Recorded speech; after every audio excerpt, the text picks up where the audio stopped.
If anything, you should have a little better range of motion, a little less pain, better mobility for the next 15 to 20 minutes. All right guys, so when you're working on range of motion, you're trying to increase range of motion, but you've got a painful knee, a little bit of an inflamed knee, whether it be after a knee replacement or any kind of knee injury, one of the things that we like to do is what we call stack modalities, add modalities on top of each other, either during a workout, before or after the workout, and this is what I'm showing you right now. So we've got the 10s 7,000. I already applied the pads, but just so you understand, I went crisscross, one above and below. I went crisscross, one above and below the opposite. When I say that, what I mean is one wire, one lead is going to the red and the black electrode that are crisscross on one side, and then the other wire lead is going to the red and the black that's crisscross on the other side. Now you can run one lead or one wire above and below on the outside, above and below on the inside. I just find that typically a crisscross pattern like this tends to work a little bit better for pain control and pain modulation.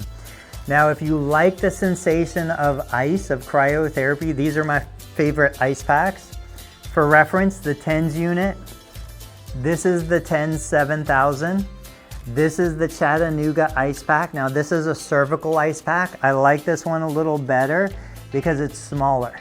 And so if you don't have this, but you have the larger rectangle, absolutely no problem. When we're talking about stacking the modalities, we're gonna add a little compression to this. So this is the Modville knee compression sleeve. This feels so good. I don't even have knee pain and this already feels amazing. So we have the Chattanooga Cool Pack under there that's being compressed. If this is too cold for you, no big deal. You can put a pillowcase around it. I like it directly applied to the skin. We've got the crisscross 10s units that are above and below the knee. Then what we're gonna do is we're gonna open this, we're gonna turn this on, and now we're gonna apply the 10s unit stimulation, the transcutaneous stimulation, to the point where I feel a strong tingly buzzing sensation, a vibrating sensation, but not to the point where the muscle is contracting. So right now I've got this side going.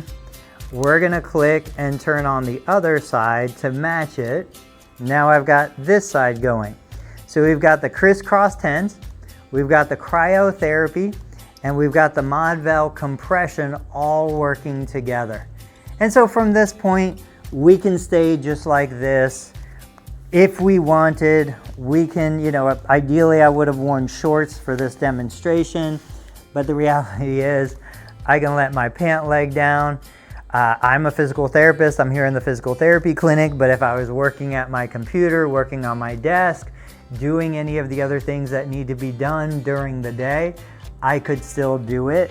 In fact, depending on how I ran the electrodes, I could even just keep it in my pocket and do what needed to be done if I needed to move around or do something around the house. Now, personally, if I'm working on rehabbing and I just want to sit back and relax, that's what I'm gonna do.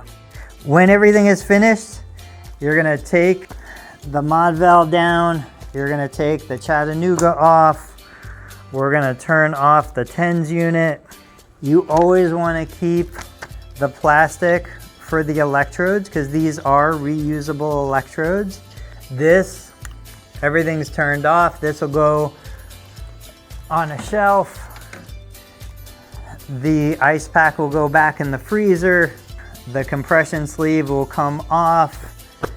And I mean, you can see probably from the camera, you can see it should be red. It should absolutely feel cold. What happens is, as we put the ice pack on there and compress it, we're pushing some of that fluid out of the area. Then when we take everything off, the fluid flushes back through, the capillary beds refill, and you see this redness around the area, but it's not painful. If anything, you should have a little better range of motion, a little less pain, better mobility for the next 15 to 20 minutes until everything normalizes. And like most passive modalities, we do this so that we can be active, we can do our exercises with less pain and less discomfort.